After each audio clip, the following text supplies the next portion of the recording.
Shalom warga kerajaan, selamat sore. Apa kabar saudara pada hari ini? Saudara, saya bersyukur buat kebaikan Tuhan. Hari ini kita bisa berjumpa kembali dalam program Daily Devotion.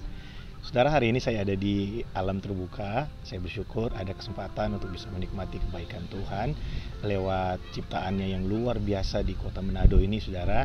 Dan dari tempat ini saya ingin membagikan sesuatu buat saudara pada hari ini. Kita ada dalam pembahasan kita dari pembacaan kita dalam kitab Matius, dan hari ini kita ada di Matius pasal yang keempat. Nah, saudara, Matius pasal yang keempat di sana bercerita setelah Yesus dibaptis oleh Yohanes Pembaptis. Maka dalam Matius pasal yang keempat ayat pertama dan kedua di situ dituliskan bahwa setelah Yesus dibaptis, maka Roh membawa Yesus ke padang gurun untuk dicobai. Jadi Yesus dibawa ke padang gurun untuk dicobai oleh Roh. Kata Roh di situ menggunakan huruf besar, berarti itu adalah Roh Allah, atau ada peran dari Tuhan yang membawa Yesus Kristus untuk dia bisa ada dalam pencobaan, dia melewati pencobaan di padang gurun. Nah, saudara, hari ini saya ingin berbagi buat setiap kita. Mungkin Bapak Ibu Saudara hari ini sedang menghadapi persoalan dalam kehidupanmu. Engkau merasa bahwa engkau ada dalam pencobaan pada hari-hari ini dan situasi-situasi yang sulit sedang menghampiri engkau. Nah, saudara, saya ingin berbagi buat setiap kita bahwa Tuhan kita, Yesus Kristus, pernah mengalami pencobaan, saudara. Dan Yesus Kristus memberikan contoh buat setiap kita bahwa dia menang atas setiap pencobaan itu. Nah, saudara, ada banyak orang yang merasa bahwa ketika mereka percaya kepada Tuhan, maka hidupnya akan terlepas dari banyak persoalan dan penderitaan. Bahkan ada banyak gereja yang mengajarkan bahwa kekristenan itu adalah kehidupan yang lepas dari setiap persoalan, pencobaan, dan kesulitan-kesulitan dalam kehidupan. Nah, saudara, apa yang kita baca hari ini dalam Matius pasal yang keempat? Justru Yesus Kristus setelah dia dibaptis. Nah, saudara, baptisan itu adalah tanda bahwa kita mati bersama-sama dengan Tuhan dalam kehidupan yang lama. Kita dibangkitkan kembali bersama-sama dengan dia dalam kehidupan yang baru yang penuh dengan kemuliaan Tuhan.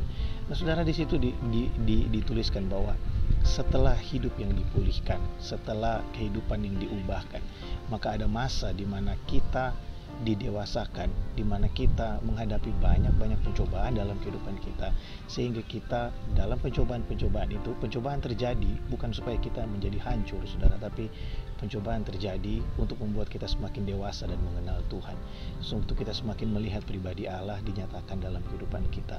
Nah, saudara, ini harus menjadi satu hal yang kita sadari, sebab kalau kita melihat kehidupan ini seperti kita maunya semua baik-baik saja, semua orang mau kehidupan baik-baik saja, tapi kita harus juga mengakui bahwa pada kenyataannya ada banyak persoalan, ada banyak hal, ada pergumulan yang terjadi, dan persoalan tidak perlu kita undang dan mereka akan datang sendiri, saudara. Oleh sebab itu, saya sebagai hamba Allah ingin mengingatkan setiap kita. Mungkin saudara hari ini sedang ada dalam pergumulan yang berat.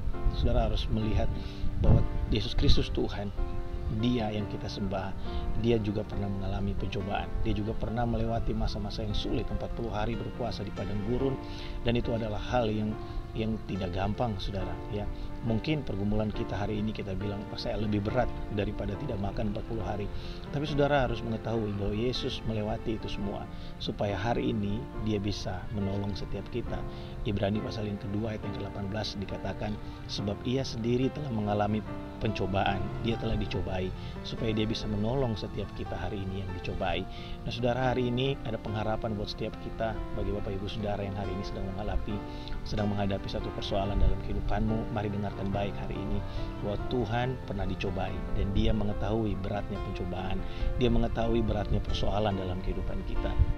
Jangan tawar hati, jangan kehilangan kepercayaan kepada Tuhan, sebab dia sanggup melakukan apa yang manusia tidak sanggup lakukan. Tetap bersemangat dan menyerahkan kehidupan kita kepada Tuhan. Dan mari sama-sama kita berdoa sebelum kita mengakhiri sharing kita pada hari ini.